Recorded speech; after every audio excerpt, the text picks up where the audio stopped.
인천공항의 차가운 활주로 위에 한 승무원이 오열하고 있습니다. 도대체 무슨 일이 있었던 걸까요?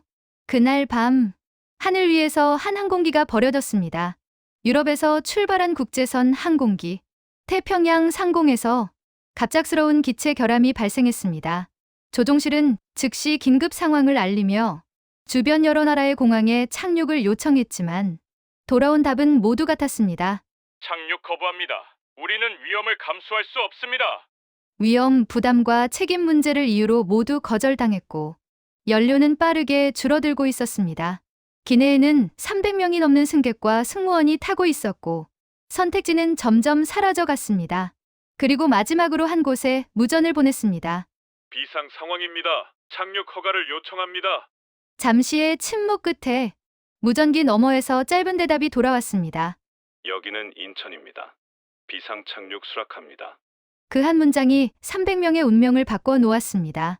도대체 한국 인천공항에서 무슨 일이 일어난 걸까요? 영상 시작 전 구독과 좋아요를 눌러주세요. 어디에서 듣고 계신지 알려주시면 영상 제작에 큰 힘이 됩니다. 10년 전 저는 스위스 항공사의 승무원이 되었고 그 이후로 전 세계 수많은 도시를 오가며 하늘을 날았습니다. 유럽의 화려한 공항들, 중동의 현대적인 시설들, 미국의 거대한 허브 공항들을 경험하며 저는 나름대로 세상을 안다고 생각했습니다. 한국에 대해서도 들어본 적은 있었지만 솔직히 말하면 분단 국가라는 사실과 빠르게 발전하고 있다는 뉴스 정도만 알고 있었고 그마저도 깊이 관심을 가져본 적은 없었습니다. 1년 전 저는 상하이 공항에서 끔찍한 경험을 했고 그 기억이 제 편견을 더욱 굳혔습니다. 환승 시간이 예고 없이 4시간이나 늦어졌지만 직원은 영어로 제대로 설명하지 못했고 제 짐은 엉뚱한 곳으로 보내져 사흘 뒤에야 찾을 수 있었으며 항공사가 제공한다던 호텔 예약은 아예 되어 있지 않아 공항 의자에서 밤을 새워야 했습니다. 저는 그날 동료들에게 화가 나서 말했습니다. 다음엔 절대 아시아 공항 경유 안 해. 시스템이 엉망이야. 역시 유럽이 최고야. 그때부터 저는 아시아 공항들을 되도록 피했고 유럽 노선만 선호하게 되었습니다.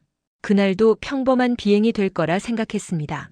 취리히를 출발해 방콕으로 향하는 노선이었고 315명의 승객을 태운 비행기는 순조롭게 태평양 상공을 날고 있었습니다. 저는 10년간 쌓아온 경험으로 승객들에게 음료를 서빙하고 미소를 지으며 이번 비행도 무사히 끝날 거라 확신했습니다. 하지만 이륙한 지 5시간쯤 지났을 때 기내에 이상한 진동이 느껴지기 시작했고 저는 순간 불안한 예감에 사로잡혔습니다. 저는 즉시 조종실로 달려갔고 문을 두드렸습니다. 기장님, 방금 진동이 느껴졌는데 괜찮은 건가요? 기장 마르코가 문을 열었고 그의 얼굴은 창백했습니다. 클라라, 들어와. 유압 시스템에 문제가 생겼어. 지금 당장 비상 착륙을 해야 해. 저는 계기판을 보았고 빨간 경고등이 여러 개 깜빡이는 것을 보며 온몸이 얼어붙었습니다. 부기장 토마스는 땀을 흘리며 계속 버튼을 눌렀지만 상황은 나아지지 않았고 저는 승객들한테 뭐라고 해야 하죠? 라고 떨리는 목소리로 물었습니다. 마르코는 저를 바라보며 말했습니다. 일단 침착하게 안전벨트 착용 안내하고 비상 착륙 준비시켜. 내가 공항 찾는 동안. 저는 객실로 나와 마이크를 들었지만 손이 떨려 제대로 잡을 수가 없었고 심호흡을 한 뒤 최대한 차분한 목소리로 말했습니다. 승객 여러분, 기술적인 문제로 예정보다 빨리 착륙하게 되었습니다. 안전벨트를 착용해 주시고 승무원의 안내에 따라주세요. 하지만 승객들은 제 표정에서 뭔가를 읽었는지 술렁이기 시작했고 몇몇은 이미 겁에 질린 얼굴로 서로를 붙잡고 있었습니다. 저는 다시 조종실로 향했고 문 밖에서 마르코의 교신을 들었습니다. 도쿄 관제탑 유압 시스템 결함으로 비상 착륙을 요청합니다. 마르코의 목소리는 긴박했고 저는 숨을 죽이며 기다렸습니다. 하지만 스피커에서 들려온 대답은 냉정했습니다. 죄송하지만 현재 기상 악화로 비상 수용이 불가능합니다. 저는 주먹을 쥐었고 마르코는 즉시 다른 공항에 연락했습니다. 오사카 관제탑 315명 탑승 중이며 즉시 착륙이 필요합니다. 이번에도 거절이었습니다. 활주로 공사 중이며 안전을 보장할 수 없습니다. 저는 조종실 문을 열고 들어가며 다급하게 물었습니다. 기장님, 연료는 얼마나 남았어요? 토마스가 계기판을 보며 대답했습니다. 1시간 반 정도요. 그 안에 못 내리면. 그는 말을 잇지 못했고 저는 그 의미를 알았기에 더욱 공포스러웠습니다. 마르코는 계속 교신을 시도했습니다. 타이페이, 마닐라, 상하이. 하지만 돌아오는 대답은 하나같이 거절이었고 저는 벽에 기대며 무릎이 풀렸습니다. 왜 아무도 우리를 받아주지 않는 거죠? 제가 울먹이며 물었고 마르코는 고개를 저으며 말했습니다. 위험 부담 때문이야. 유럽 결함은 착륙사고 위험이 크거든. 그때 토마스가 지도를 보며 말했습니다. 인천이 있습니다. 한국 인천공항이요. 저는 순간 멈칫했고 1년 전 상하이에서의 악몽이 떠올랐습니다. 한국도 아시아인데 괜찮을까? 하지만 마르코는 이미 선택의 여지가 없다는 듯 교신을 시작했고 저는 기장님 한국공항이요? 거기 시스템이 제대로 되어 있을까요? 라고 조심스럽게 물었습니다. 마르코는 저를 바라보며 말했습니다. 클라라, 지금은 선택권이 없어. 다른 데는 다 거절했어. 인천 관제탑 긴급 상황입니다. 유압 시스템 결함으로 즉시 비상 착륙이 필요합니다. 마르코의 목소리는 떨렸고 잠시 정적이 흘렀습니다. 저는 또 거절당하면 어떡하나 싶어 가슴이 터질 것 같았고 그때 스피커에서 또렷한 목소리가 들려왔습니다. 인천 관제탑입니다. 즉시 수락합니다. 비상 활주로를 준비하겠습니다. 현재 위치와 고도를 알려주세요. 저는 안도의 한숨을 쉬었지만 동시에 가슴 한편에는 여전히 불안감이 남아 있었습니다. 저는 객실로 나가며 속으로 생각했습니다. 한국공항이 과연 우리를 제대로 받을 수 있을까? 상하이처럼 엉망이면 어떡하지? 혹시 언어 소통 문제는 없을까? 하지만 저는 그런 불안을 승객들에게 보일 수 없었기에 얼굴에 억지로 미소를 지으며 그들을 안심시켰습니다. 지금 돌이켜보면 그때의 저는 정말 어리석었고 제가 얼마나 무지했는지 얼마나 편견에 사로잡혀 있었는지 깨닫게 됩니다. 만약 그날 인천공항이 아니었다면 저와 300명의 승객은 지금 이 자리에 없었을지도 모른다는 사실을 그때의 저는 전혀 몰랐습니다. 40분 뒤 비행기는 인천공항에 접근하고 있었고 저는 창밖을 내다보며 긴장했습니다. 관제탑에서는 계속 정확한 지시가 들어왔고 마르코는 그 지시를 따르며 비행기를 조종했습니다. 고도를 1000m 낮추세요. 풍속은 초속 12m, 활주로 34라이트로 진입하세요. 목소리는 침착했고 저는 그 전문성에 약간 놀랐지만 여전히 착륙 후 상황이 걱정되었습니다. 비행기가 활주로에 닿는 순간 거센 충격이 느껴졌고 저는 손잡이를 꽉 붙잡으며 이를 악물었습니다. 기체가 천천히 속도를 줄이며 멈춰 섰을 때 기내에는 환호성과 울음소리가 터져나왔고 저도 모르게 눈물이 흘렀습니다. 살았다. 하지만 그 안도감도 잠시, 저는 즉시 정신을 차리고 문 쪽으로 달려갔습니다. 이제부터가 진짜야. 응급처치는 제대로 될까? 부상자가 있으면 어떡하지? 그런데 놀랍게도 문을 열기도 전에 밖에서 노크 소리가 들렸고 저는 황급히 문을 열었습니다. 인천공항 운영팀 김민정 과장입니다. 승객분들 상태 어떠신가요? 문 앞에 서 있던 여성은 제복을 단정하게 입고 있었고 손에는 태블릿을 들고 있었습니다. 저는 순간 당황했습니다. 벌써? 우리가 멈춘 지 30초도 안 됐는데? 어떻게 벌써 오셨어요? 제가 더듬거리며 물었고 민정은 차분히 대답했습니다. 연락받은 순간부터 준비했습니다. 승객 315명, 승무원 12명 맞죠? 저는 고개를 끄덕였지만 속으로는 의아했습니다. 승객 명단을 어떻게 알지? 우리가 보낸 적 없는데. 민정은 제 표정을 보며 설명했습니다. 항공사와 실시간 정보 공유합니다. 승객 명단, 특이사항 모두 파악했고요. 응급팀 지금 들어갑니다. 그녀가 뒤를 돌아보자 의료진들이 일사불란하게 기내로 들어오기 시작했고 저는 그 속도에 놀라 말문이 막혔습니다. 잠깐만요. 저는 민정을 붙잡으며 급하게 말했습니다. 노약자분들이 많은데 휠체어 준비되어 있나요? 그리고 산소호흡기 필요한 분도 계세요. 저는 상하이에서의 경험 때문에 미리 확인해야 한다고 생각했고 혹시 준비가 안 되어 있으면 제가 직접 요청해야 한다고 생각했습니다. 하지만 민정은 태블릿을 보여주며 차분히 대답했습니다. 휠체어 5대 활주로 옆 대기 중이고 산소호흡기 3대 의료팀이 가지고 들어갔습니다. 승객 명단 분석해서 미리 준비했습니다. 저는 순간 할 말을 잃었고 제가 요청하기도 전에 이미 모든 게 준비되어 있다는 사실이 믿기지 않았습니다. 명단을 분석했다고요? 제가 되물었고 민정은 고개를 끄덕이며 설명했습니다. 네, 나이, 건강 상태, 특이사항 파악해서 필요한 장비 배치했습니다. 당뇨 환자분도 계셔서 인슐린도 준비했고요. 저는 그 말을 듣고 소름이 돋았습니다. 이 정도로 준비된 곳은 유럽에서도 본 적 없는데, 객실 안에서는 의료진이 승객들을 빠르게 체크하고 있었고, 특히 노약자와 어린이들을 먼저 확인하며 필요한 조치를 취했습니다. 한 할머니가 가슴 통증을 호소하자 의료진은 즉시 간이 심전도 검사를 실시했고, 그 모습을 보며 저는 감탄했습니다. 정말 빠르네. 장비도 다 있고. 하지만 저는 여전히 한 가지가 걱정되었고 민정에게 다가가 물었습니다. 혹시 병원은 얼마나 걸리나요? 응급 환자가 생기면. 민정은 창밖을 가리키며 대답했습니다. 구급차 3대 대기 중이고 필요하면 헬기도 출동 가능합니다. 병원까지 10분입니다. 저는 창밖을 보았고 정말로 구급차들이 일렬로 서 있는 모습을 보며 입을 다물지 못했습니다. 헬기까지?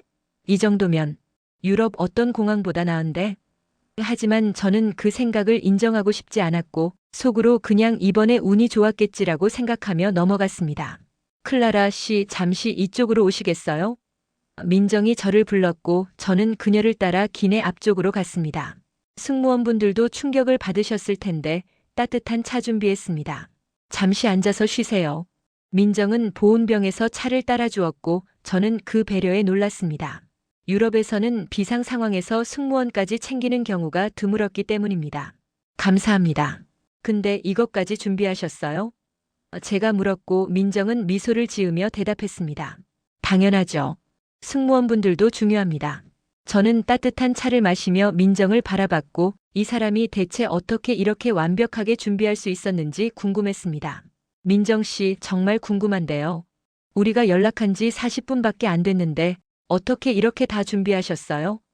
저는 솔직하게 물었고 민정은 잠시 생각하더니 대답했습니다. 저희는 비상 상황 대응 시스템이 있습니다. 연락받는 순간 자동으로 시뮬레이션이 돌아가고 필요한 팀들이 배치돼요. 30분이면 충분합니다. 저는 그 말을 듣고 놀랐지만 동시에 약간 의심스러웠습니다. 시뮬레이션? 그게 정말 가능해? 아니면 그냥 운이 좋았던 걸까? 하지만 저는 더 이상 묻지 않았고 그냥 대단하시네요 라고만 말했습니다. 민정은 겸손하게 웃으며 대답했습니다. 저희가 할 일을 했을 뿐이에요. 클라라 씨, 이제 호텔로 모시겠습니다. 비행기 수리하는 동안 푹 쉬세요. 저는 고개를 끄덕이며 객실을 나왔고 마지막으로 승객들을 돌아봤습니다. 모두 무사했고 의료진의 도움을 받으며 차례로 내리고 있었습니다. 저는 안도의 한숨을 쉬었지만 마음 한구석에는 여전히 복잡한 감정이 남아 있었습니다. 한국이 생각보다 괜찮네. 아니, 괜찮은 정도가 아니라 정말 잘하는데? 하지만 저는 그 생각을 끝까지 인정하지 않았고 이번에만 특별했을 거야 라고 스스로를 설득하며 공항 청사로 향했습니다. 이틀 뒤 저는 공항 청사 안라운지에서 동료 승무원들과 함께 앉아 있었고 우리는 앞으로의 일정에 대해 이야기하고 있었습니다. 민정은 우리에게 호텔 숙소를 제공했고 비행기 수리가 완료될 때까지 며칠간 인천에 머물러야 한다고 했습니다. 라운지는 넓고 쾌적했지만 저는 솔직히 빨리 스위스로 돌아가고 싶었고 동료들도 비슷한 표정으로 한숨을 쉬고 있었습니다. 그때 민정이 우리를 찾아왔고 그녀는 미소를 지으며 말했습니다. 수리 진행 상황 업데이트 드리러 왔어요. 오늘 오후에 기술팀장님이 직접 설명해 주실 거예요. 저는 고개를 끄덕이며 감사합니다라고 말했지만 토마스는 팔짱을 끼며 불만스러운 표우로 중얼거렸습니다. 수리가 제대로 될까? 부품도 구하기 어려울 텐데.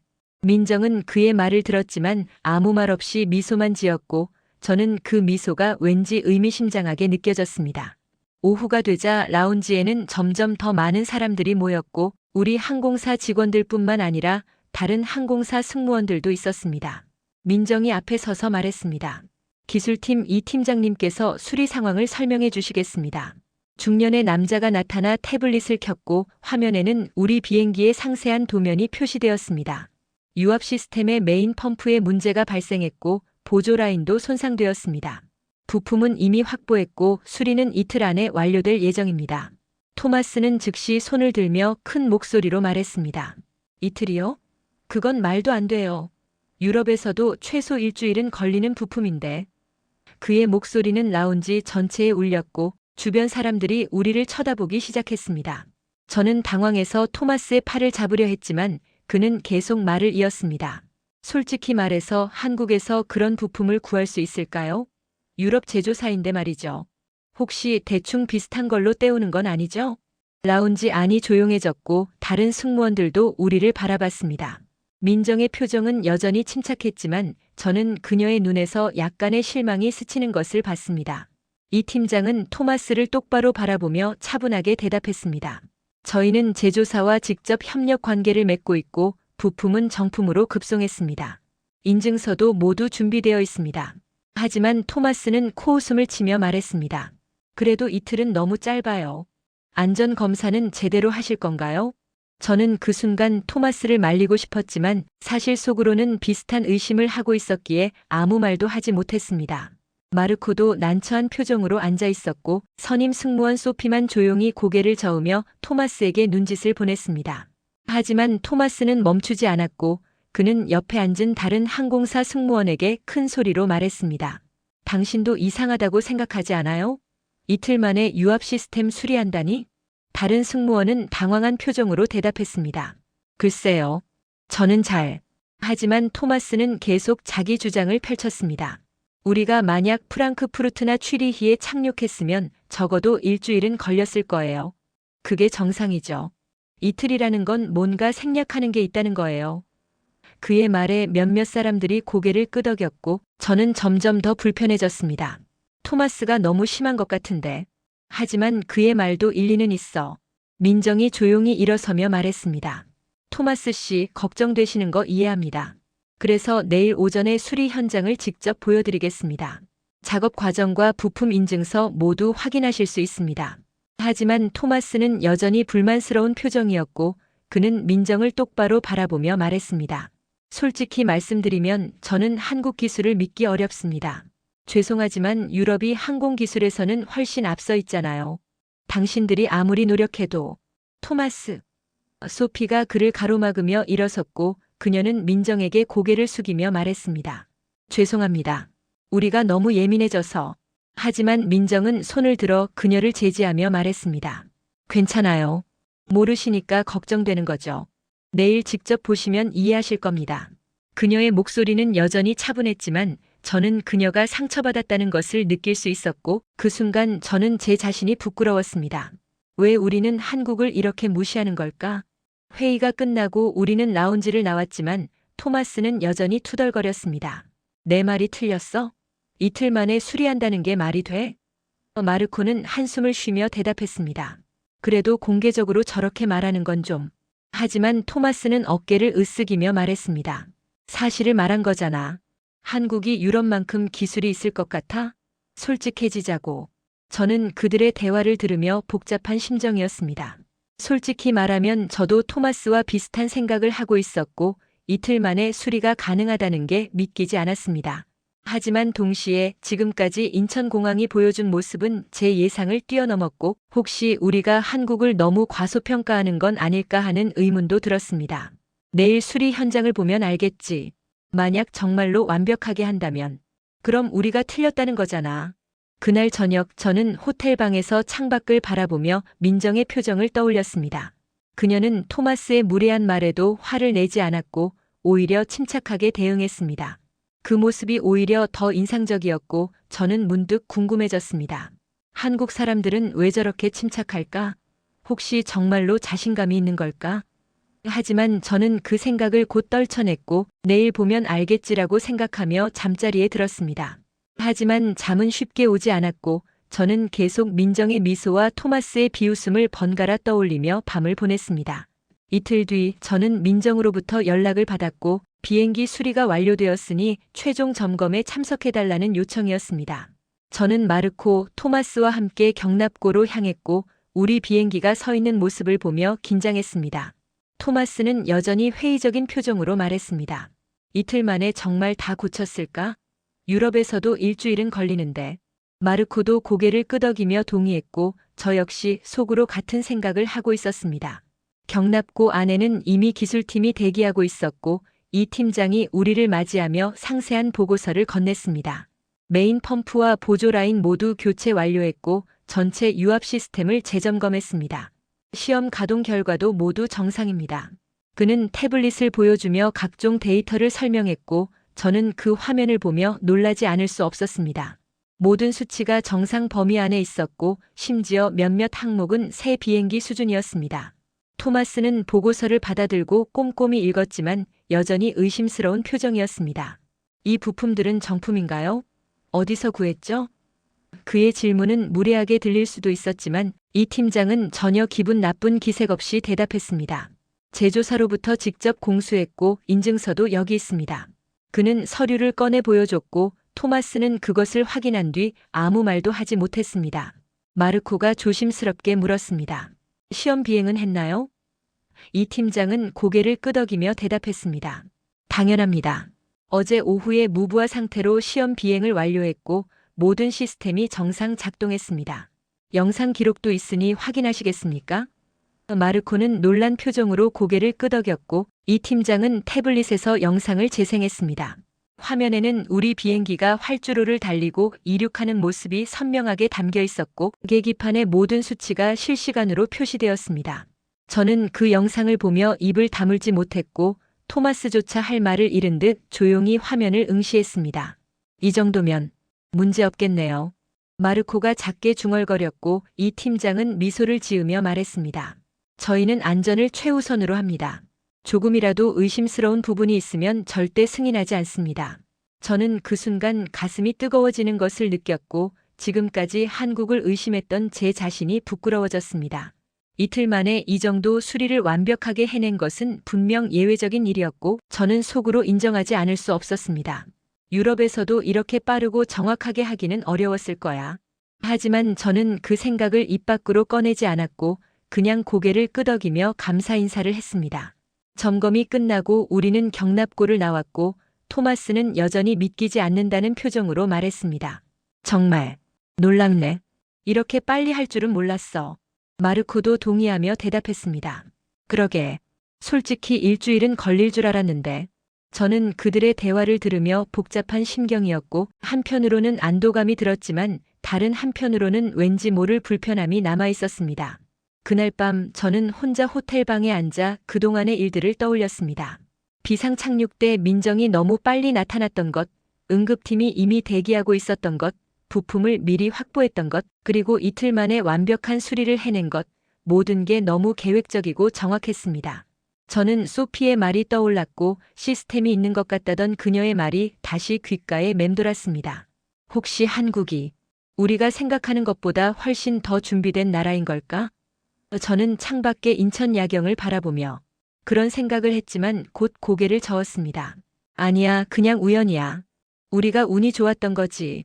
저는 스스로를 안심시키며 침대에 누웠지만 마음 한구석에는 여전히 의문이 남아 있었고 그날 밤 저는 잠을 설쳤습니다. 다음 날 아침 민정이 우리를 공항 라운지로 초대했고 그녀는 따뜻한 차를 내오며 말했습니다. 오늘 오후 출발 준비되셨죠? 저는 고개를 끄덕이며 대답했습니다. 네, 정말 감사했어요. 덕분에 무사히 돌아갈 수 있게 됐어요. 민정은 미소를 지으며 말했습니다. 저희가 할 일을 했을 뿐이에요. 안전한 여행 되세요. 저는 그녀의 말을 들으며 가슴이 뭉클했고 문득 그동안 제가 한국을 얼마나 과소평가했는지 깨달았습니다.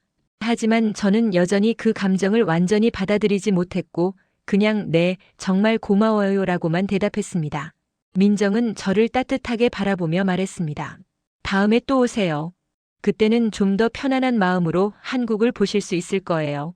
저는 그녀의 말에 어색하게 웃으며 고개를 끄덕였지만 속으로는 복잡한 감정이 뒤섞여 있었습니다. 다음에 또 올까? 솔직히 이번 일은 너무 무서웠어.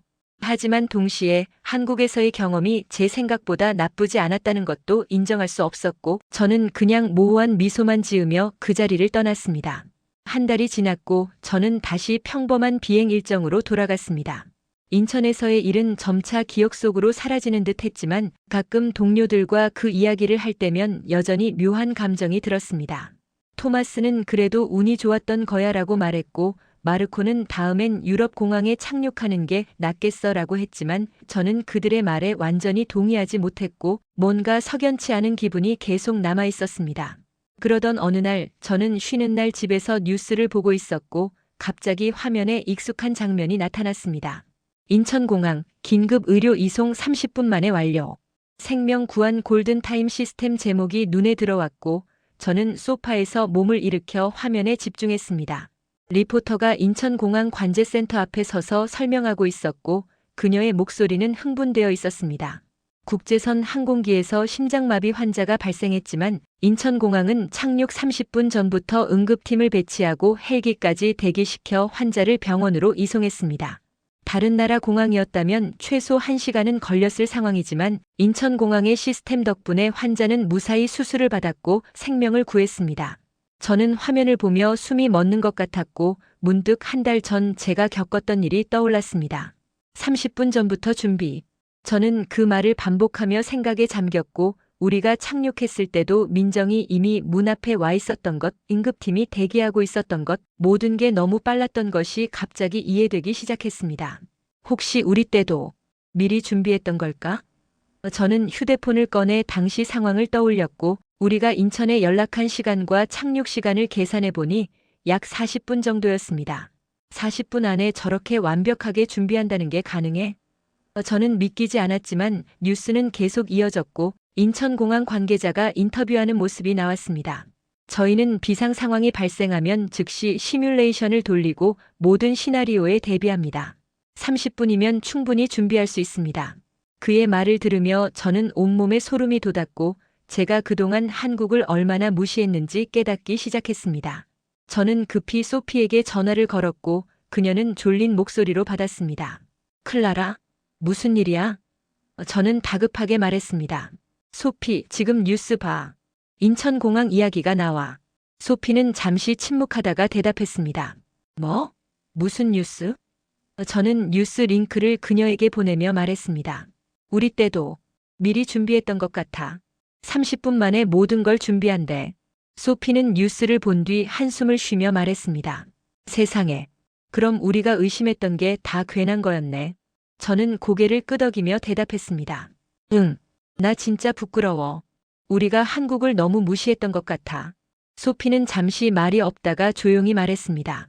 클라라, 우리가 살아있는 게 한국 덕분일 수도 있어. 다른 공항들은 우리를 거절했잖아. 저는 그녀의 말을 들으며 가슴이 철렁 내려앉았고 만약 인천공항이 아니었다면 우리는 어떻게 됐을까 하는 생각에 몸이 떨렸습니다. 연료는 바닥나고 있었고 다른 공항들은 모두 거절했으며 인천만이 유일하게 우리를 받아줬습니다. 그리고 그들은 완벽하게 우리를 구해냈고 저는 그제야 그 무게를 깨달았습니다. 며칠 뒤 저는 또 다른 뉴스를 보게 되었고 이번에는 더욱 충격적이었습니다. 유럽 공항 비상 착륙 사고 대응 지연으로 사상자 발생 제목을 보는 순간 저는 심장이 멎는 것 같았고 기사를 클릭해 읽기 시작했습니다. 독일 프랑크푸르트 공항에서 비상 착륙한 항공기가 있었지만 응급팀 배치가 늦어져 부상자 중 2명이 사망했고 여러 명이 중상을 입었다는 내용이었습니다. 저는 기사를 읽으며 손이 떨렸고 그 항공기의 상황이 한 달 전 우리와 너무나 비슷했기 때문에 더욱 충격이었습니다. 유압 시스템 결함으로 비상 착륙을 했고 착륙은 성공했지만 이후 대응이 늦어져 참사가 발생했다는 것이었습니다. 저는 화면을 보며 눈물이 흘렀고 만약 우리가 인천이 아니라 다른 곳에 착륙했다면 저와 제 동료들 그리고 300명의 승객들도 저렇게 됐을지도 모른다는 생각에 온몸이 얼어붙었습니다. 저는 즉시 소피와 다른 승무원들에게 연락했고 우리는 긴급히 모이기로 했습니다. 저는 카페에서 그들을 만났고 모두 창백한 얼굴로 앉아 있었습니다. 소피가 먼저 입을 열었습니다. 다들 뉴스 봤지? 우리는 고개를 끄덕였고 토마스조차 말을 잃은 듯 조용했습니다. 우리가 정말 운이 좋았던 거야. 마르코가 작게 중얼거렸고 저는 고개를 저으며 말했습니다. 아니야, 운이 아니야. 한국이, 인천공항이 완벽했던 거야. 제 목소리는 떨렸지만 저는 확신을 가지고 말했습니다. 우리가 한국을 무시했어. 의심했고 믿지 않았어. 하지만 그들은 우리를 구했어. 완벽하게. 토마스는 고개를 숙이며 아무 말도 하지 못했고 소피는 눈물을 닦으며 말했습니다. 우리가 정말 미안한 일을 한 거야. 저는 그날 밤 집에 돌아와 민정에게 메시지를 보내려 했지만 손가락이 떨려 글을 쓸 수가 없었습니다. 무엇을 어떻게 말해야 할지, 어떻게 사과해야 할지 몰랐고, 저는 그냥 휴대폰을 내려놓고 침대에 누웠습니다. 하지만 잠은 오지 않았고, 저는 천장을 바라보며 그날의 모든 순간들을 떠올렸습니다. 민정의 침착한 목소리, 응급팀의 신속한 움직임, 이 팀장의 완벽한 수리, 모든 것이 하나하나 떠올랐고, 저는 그제야 깨달았습니다. 한국은 제가 생각했던 것과 완전히 달랐고, 오히려 유럽보다 더 앞서 있었으며 저는 그동안 얼마나 무지했는지 뼈저리게 느꼈습니다. 일주일 뒤 저는 출근길에 다시 한번 충격적인 뉴스를 접했고, 이번에는 더 이상 무시할 수 없었습니다. 파리 샤를 드골 공항 비상 착륙 항공기 대응 실패. 사상자 15명 발생 헤드라인이 제 눈앞에 떠올랐고, 저는 지하철 안에서 멈춰서서 기사를 읽기 시작했습니다. 네덜란드발 항공기가 엔진 고장으로 파리에 비상 착륙을 시도했지만 공항 측 준비 부족으로 활주로에서 화재가 발생했고, 응급팀 도착이 늦어져 15명이 사망하고 30명이 중상을 입었다는 내용이었습니다. 저는 기사를 읽으며 손이 떨렸고, 주변 사람들의 시선도 신경 쓰이지 않을 만큼 충격에 빠졌습니다. 파리는 유럽의 주요 공항 중 하나였고, 제가 수없이 오가던 곳이었으며, 그런 곳에서조차 이런 참사가 발생했다는 사실이 믿기지 않았습니다. 기사는 계속 이어졌고 생존자 인터뷰가 담겨 있었습니다. 응급팀이 도착하기까지 20분이 걸렸습니다. 그 사이에 불은 계속 번졌고 사람들은 비명을 지르며 도망쳤습니다. 저는 그 문장을 읽고 눈물이 흘렀고, 한 달 전 우리가 인천에 착륙했을 때 민정과 응급팀이 1분도 안 돼서 문 앞에 와 있었던 것이 떠올랐습니다. 20분과 1분, 그 차이가 생명과 죽음을 가른다는 것을 저는 그제야 온전히 이해했고 온몸이 얼어붙는 것 같았습니다. 만약 우리가 파리에 착륙했다면, 저는 상상만 해도 끔찍했고 지하철에서 내려 회사로 가는 길 내내 그 생각을 떨칠 수 없었습니다. 사무실에 도착하자 동료들이 이미 모여 있었고 모두 같은 뉴스를 보고 있었습니다. 소피가 저를 보며 말했습니다. 클라라, 봤어? 저는 고개를 끄덕이며 의자에 앉았고 말문이 막혔습니다. 토마스는 창백한 얼굴로 말했습니다. 파리에서도 이런 일이. 믿을 수가 없어. 우리가 만약 파리에 착륙했다면. 그는 말을 잇지 못했고 마르코는 테이블을 주먹으로 치며 말했습니다. 우리가 한국을 무시했던 게 정말 부끄러워. 인천이 아니었으면 우리도 저렇게 됐을 거야. 저는 그들의 말을 들으며 가슴이 무너지는 것 같았고, 제가 그동안 얼마나 오만했는지, 얼마나 무지했는지 깨달았습니다. 저는 한국을 분단 국가이자 발전 중인 나라로만 봤고 유럽이 최고라고 믿었으며 인천공항의 대응을 운이나 우연으로 치부했습니다. 하지만 지금 연이어 터지는 유럽 공항의 사고들을 보며 저는 진실을 마주할 수밖에 없었고, 한국이야말로 진짜 선진국이었다는 것을, 인천공항이야말로 세계 최고 수준이었다는 것을 인정하지 않을 수 없었습니다. 그날 오후 저는 동료들과 함께 회의실에 모여 한 달 전 인천에서의 일을 다시 이야기했습니다. 소피가 말했습니다. 민정이 너무 빨리 왔던 거 기억나? 우리가 착륙하자마자 문 앞에 있었잖아. 저는 고개를 끄덕이며 대답했습니다. 응, 그리고 응급팀도 이미 대기하고 있었어. 마치 우리가 오는 걸 미리 알고 있었던 것처럼. 토마스가 끼어들었습니다. 부품도 미리 확보했었어. 이틀 만에 수리를 끝낸 것도 말이 안 되는 속도였지. 우리는 하나하나 기억을 되짚으며 그때는 의심스럽게 여겼던 모든 것들이 사실은 한국의 완벽한 시스템 덕분이었다는 것을 깨달았습니다. 마르코가 한숨을 쉬며 말했습니다. 우리가 정말 한국에 빚을 졌어. 그들이 아니었으면 우리는 지금 여기 없었을 거야. 저는 그의 말에 동의하며 더 이상 참을 수 없어 휴대폰을 꺼냈습니다. 민정에게 연락해야 해. 우리가 감사 인사도 제대로 못했잖아. 저는 민정의 연락처를 찾아 메시지를 쓰기 시작했지만 손가락이 떨려 제대로 타이핑할 수가 없었습니다. 뭐라고 써야 하지? 미안하다고? 감사하다고? 아니면 둘 다? 저는 고민하다가 결국 간단하게 썼습니다. 민정 씨, 저 클라라예요. 한 달 전 일 이후로 계속 연락드리고 싶었는데 용기가 나지 않았어요. 최근 유럽 공항 사고 뉴스를 보고 깨달았어요. 우리를 구해주신 게 얼마나 대단한 일이었는지. 정말 감사합니다. 저는 메시지를 보낸 뒤 휴대폰을 내려놓았고 가슴이 두근거렸습니다. 몇 분 뒤 민정에게서 답장이 왔고 저는 급히 확인했습니다. 클라라 씨, 연락 주셔서 반가워요. 저희는 당연한 일을 했을 뿐이에요.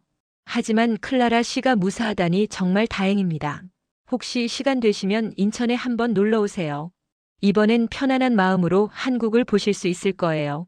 저는 그녀의 메시지를 읽으며 눈물이 흘렀고 그녀의 따뜻함과 겸손함에 또 한 번 감동했습니다. 저는 동료들에게 민정의 답장을 보여줬고 소피는 눈물을 닦으며 말했습니다.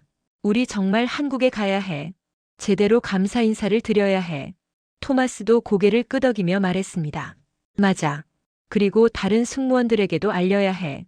한국이 얼마나 대단한 나라인지. 저는 그들의 말에 동의하며 이번에는 제대로 한국을 알아야겠다고 다짐했습니다.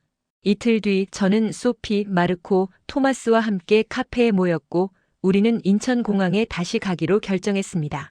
이번에는 비상 상황이 아니라 제대로 감사를 전하고 한국을 이해하기 위해서였습니다. 저는 민정에게 다시 연락했고 그녀는 흔쾌히 우리를 초대했습니다. 언제든지 오세요. 공항 투어도 해드릴게요. 저희 시스템을 직접 보시면 더 이해가 되실 거예요. 저는 그녀의 메시지를 받고 동료들에게 알렸고 우리는 다음 주 휴가를 내기로 했습니다. 하지만 그 전에 우리는 한 달 전의 일을 더 자세히 복기하기로 했고 각자 기억나는 것들을 이야기하기 시작했습니다. 소피가 먼저 말했습니다. 민정이 우리한테 태블릿을 보여줬던 거 기억나? 거기에 우리 비행기 정보가 실시간으로 떠 있었어. 승객 명단까지 다 있었고 저는 고개를 끄덕이며 대답했습니다. 맞아. 그리고 우리가 요청하기도 전에 이미 모든 팀이 배치되어 있었어. 응급팀, 보안팀, 소방팀까지. 토마스가 끼어들었습니다. 부품도 이상했어. 이틀 만에 구한다는 게 말이 안 되는데 그들은 이미 확보했다고 했잖아. 마치 우리가 오기 전부터 준비한 것처럼. 마르코는 고개를 끄덕이며 말했습니다. 그리고 시험 비행까지 했어. 유럽에서도 그렇게 빨리 하지 못하는데. 우리는 하나하나 이야기하며 그때는 의심스러웠던 모든 것들이 사실은 인천공항의 놀라운 시스템과 준비 덕분이었다는 것을 다시 한번 확인했습니다. 소피가 한숨을 쉬며 말했습니다. 우리가 정말 한국을 무시했던 거야. 민정이 그렇게 잘해줬는데 우리는 계속 의심만 했어. 저는 그녀의 말에 고개를 숙이며 대답했습니다. 나도 마찬가지야. 유럽이 최고라고 생각했고 한국은 그저 따라오는 나라라고만 생각했어. 정말 부끄러워. 토마스는 드물게 진지한 표정으로 말했습니다. 나는 한국 착륙을 반대했어. 위험하다고 했지. 하지만 지금 생각해보면 한국이 아니었으면 우리는 죽었을 거야. 다른 공항들은 우리를 거절했고 설령 받아줬다 해도 파리처럼 대응이 늦었을 거야. 그의 목소리는 떨렸고 저는 그가 이렇게 솔직하게 말하는 모습을 처음 봤습니다. 저는 민정에게 다시 메시지를 보냈고 이번에는 더 구체적으로 물었습니다. 민정 씨, 궁금한 게 있어요. 우리가 착륙할 때 어떻게 그렇게 빨리 준비하셨어요? 그리고 부품은 어떻게 미리 확보하셨나요? 몇 분 뒤 민정에게서 답장이 왔습니다. 클라라 씨, 그건 직접 와서 보시는 게 나을 것 같아요. 저희 관제센터를 보여드릴게요. 그럼 이해가 되실 거예요. 저는 그녀의 답장을 읽고 더욱 궁금해졌고 다음 주가 기다려졌습니다. 하지만 동시에 한편으로는 두렵기도 했습니다. 제가 그동안 얼마나 무지했는지, 얼마나 오만했는지 직접 확인하게 될 것 같았고 그 진실을 마주하는 게 쉽지 않을 것 같았습니다. 소피가 제 손을 잡으며 말했습니다. 클라라, 괜찮아. 우리 함께 가는 거잖아. 그리고 이번엔 제대로 배우고 오자. 저는 고개를 끄덕이며 그녀의 손을 꽉 쥐었고 우리는 다음 주 인천행 비행기를 예약했습니다. 그날 밤 저는 침대에 누워 한 달 전의 일을 다시 떠올렸습니다. 민정의 침착한 목소리, 응급팀의 신속한 움직임, 이 팀장의 완벽한 수리, 그리고 무엇보다 그들의 따뜻함과 전문성, 모든 것이 생생하게 기억났고 저는 이번에는 제대로 감사를 전하고 제대로 한국을 이해하고 돌아오겠다고 다짐했습니다. 다음 날 저는 회사 동료들에게 이번 일을 이야기했고 많은 승무원들이 놀라워했습니다. 한국이 그렇게 대단해? 유럽보다 낫다고? 그들의 반응은 한 달 전 제 반응과 똑같았고 저는 그들에게 최근 유럽 공항 사고들을 설명하며 말했습니다. 진짜야. 나도 처음엔 믿지 않았어. 하지만 지금은 확신해. 한국, 특히 인천공항은 세계 최고 수준이야. 아니, 어쩌면 세계 최고일지도 몰라. 저는 그렇게 말하며 다른 승무원들도 한국에 대해 제대로 알아야 한다고 생각했습니다. 우리는 전 세계를 다니는 사람들이고 각 나라의 공항 시스템을 잘 아는 것이 중요했습니다. 하지만 그보다 더 중요한 것은 편견 없이 각 나라를 바라보는 것이었고, 저는 그동안 제가 얼마나 편협한 시각을 가지고 있었는지 반성했습니다. 이번 한국 방문을 통해 저는 제 시야를 넓히고 진짜 배우고 돌아오겠다고 다짐했습니다. 일주일 뒤 저는 소피, 마르코, 토마스와 함께 인천공항에 도착했고, 이번에는 완전히 다른 마음으로 그곳을 바라봤습니다. 한 달 전에는 불안과 의심으로 가득했지만 이번에는 감사와 기대로 가슴이 벅찼습니다. 민정이 게이트에서 우리를 맞아줬고 그녀는 따뜻하게 미소 지으며 말했습니다. 다시 오신 걸 환영해요. 이번에는 편안한 여행이셨죠? 저는 고개를 끄덕이며 대답했습니다. 네, 정말이요. 그리고 정말 감사해요, 민정 씨. 민정은 우리를 공항 관제센터로 안내했고 저는 그 거대한 시설을 보며 입을 다물지 못했습니다. 수십 개의 화면이 벽을 가득 채우고 있었고 각 화면에는 실시간으로 비행 정보, 날씨, 활주로 상태 등이 표시되고 있었습니다. 민정이 설명했습니다. 저희는 모든 항공기의 움직임을 실시간으로 추적합니다. 비상 상황이 발생하면 시스템이 자동으로 시뮬레이션을 돌리고 최적의 대응 방안을 제시해 줍니다. 저는 화면을 보며 놀라움을 감추지 못했고 한 직원이 키보드를 두드리며 시연을 보여줬습니다. 예를 들어 지금 이 항공기가 비상 상황이라고 가정해 볼게요. 그는 몇 번의 클릭만으로 시스템을 작동시켰고 화면에는 즉시 해당 항공기의 상세 정보, 승객 명단, 필요한 응급팀 배치, 활주로 배정, 심지어 병원 연락까지 모든 것이 자동으로 표시되었습니다. 이 모든 게 30초 안에 완료됩니다.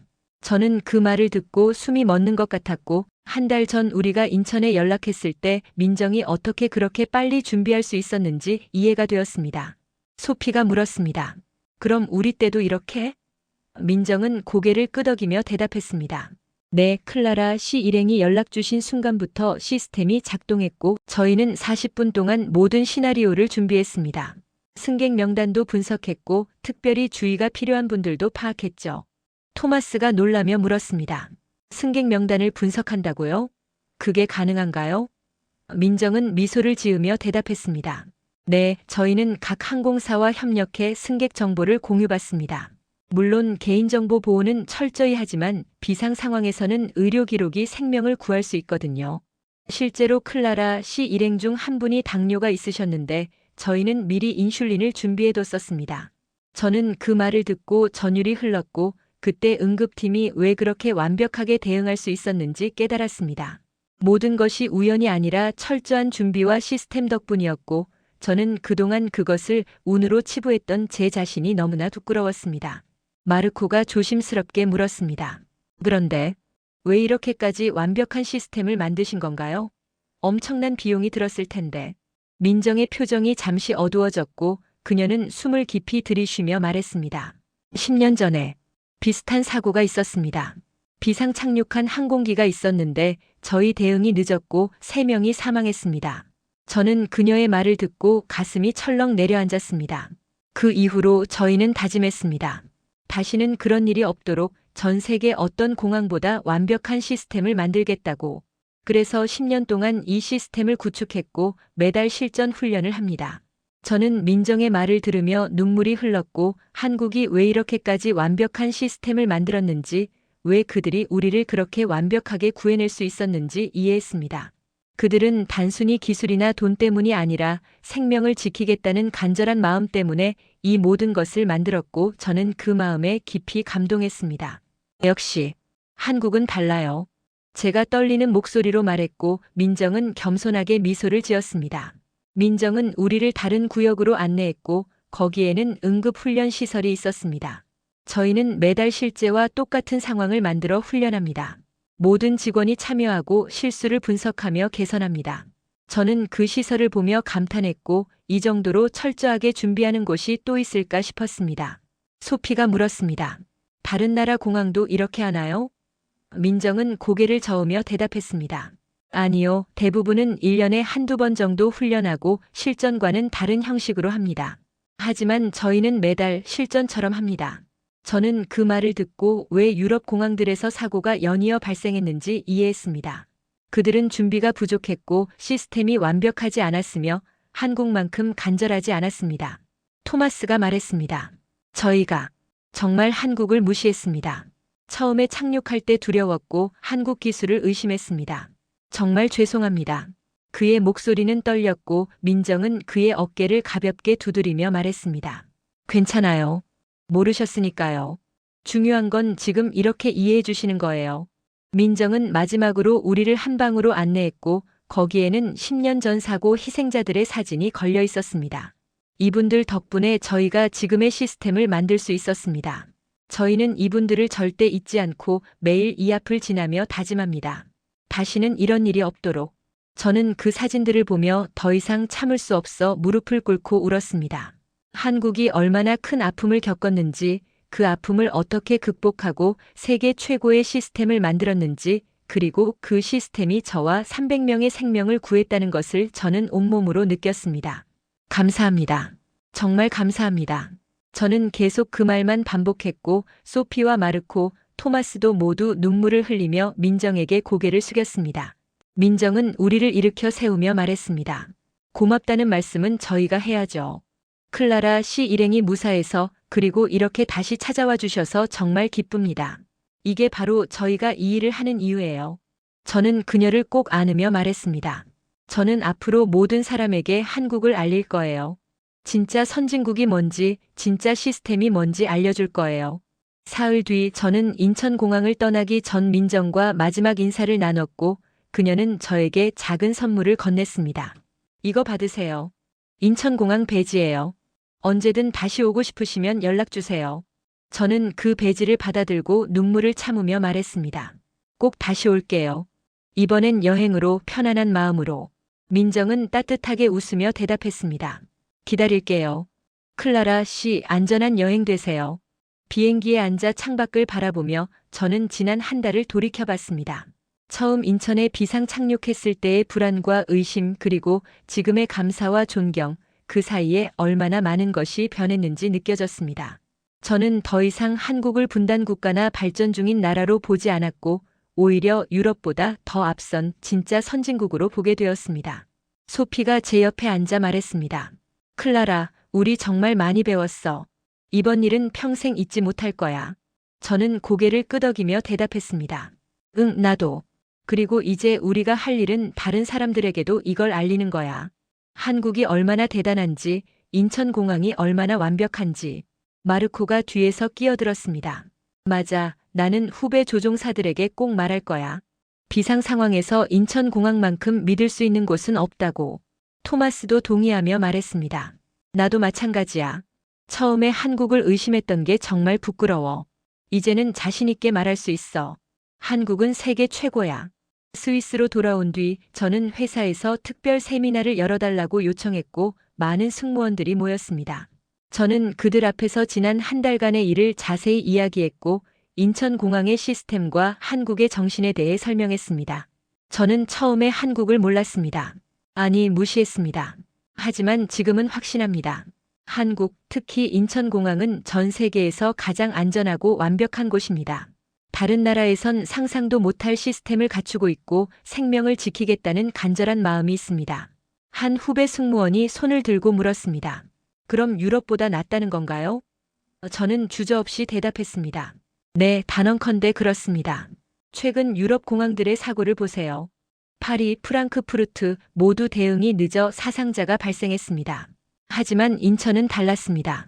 30분 만에 모든 걸 준비하고 단 한 명의 부상자도 없이 우리를 구했습니다. 이게 진짜 선진국의 모습입니다. 저는 그날 이후로 만나는 모든 사람에게 한국 이야기를 했고 특히 비행 중 승객들에게도 자주 언급했습니다. 인천공항을 경유하신다면 안심하세요. 전 세계에서 가장 안전한 공항입니다. 승객들은 처음엔 의아해했지만 제 이야기를 듣고는 고개를 끄덕이며 감탄했습니다. 정말 그렇게 대단한가요? 네, 제가 직접 경험했습니다. 한국은 다릅니다. 몇 달 뒤 저는 다시 한국행 비행을 맡게 되었고 이번에는 완전히 다른 마음으로 비행기에 올랐습니다. 한국으로 향하는 내내 저는 창밖을 바라보며 민정과 인천공항 사람들을 떠올렸고 그들이 보여준 따뜻함과 전문성을 기억했습니다. 인천공항에 착륙할 때 저는 활주로를 보며 감사의 마음을 느꼈고 이곳이 내 생명을 구한 곳이구나 싶어 가슴이 벅찼습니다. 공항에서 나오자 민정이 기다리고 있었고 저는 깜짝 놀라며 달려갔습니다. 민정 씨, 어떻게 알고 오셨어요? 민정은 웃으며 대답했습니다. 클라라 씨 비행 일정 확인했죠? 다시 오신 거 환영해요. 저는 그녀를 꼭 안으며 말했습니다. 정말 고마워요. 덕분에 제 인생이 바뀌었어요. 민정은 제 등을 두드리며 말했습니다. 클라라 씨가 한국을 이해해 주셔서 제가 더 고마워요. 그날 저녁 민정은 저를 서울 시내로 안내했고 저는 한국의 거리와 사람들을 새로운 눈으로 바라봤습니다. 깨끗한 거리, 친절한 사람들, 발전된 시스템, 모든 것이 제가 처음 생각했던 것과 달랐고 저는 제가 얼마나 편견에 사로잡혀 있었는지 다시 한번 깨달았습니다. 민정이 물었습니다. 클라라 씨, 한국 어때요? 저는 주저없이 대답했습니다. 놀라워요. 이래서 인천공항이 그렇게 완벽했구나 싶어요. 나라 전체가 이렇게 체계적이고 따뜻하니까요. 스위스로 돌아간 뒤 저는 소피에게 전화를 걸어 이번 여행을 이야기했고 그녀는 기뻐하며 말했습니다. 클라라, 내가 정말 많이 변했어. 예전엔 유럽만 최고라고 생각했는데 이제는 열린 마음으로 세상을 보는 것 같아. 저는 웃으며 대답했습니다. 응, 한국이 가르쳐줬어. 진짜 선진국은 기술이나 돈이 아니라 사람을 생각하는 마음이라는 걸. 지금도 저는 비행을 할 때마다 인천공항을 떠올리고 민정과 그곳 사람들을 기억합니다. 그리고 만나는 모든 사람에게 한국 이야기를 하며 다른 나라에선 상상도 못할 일이지만 한국에선 가능합니다라고 말합니다. 한국은 제게 생명을 주었을 뿐만 아니라 세상을 보는 새로운 눈을 주었고 저는 그 은혜를 평생 잊지 않을 것입니다. 시청해 주셔서 감사합니다. 구독과 좋아요는 영상 제작에 큰 힘이 됩니다.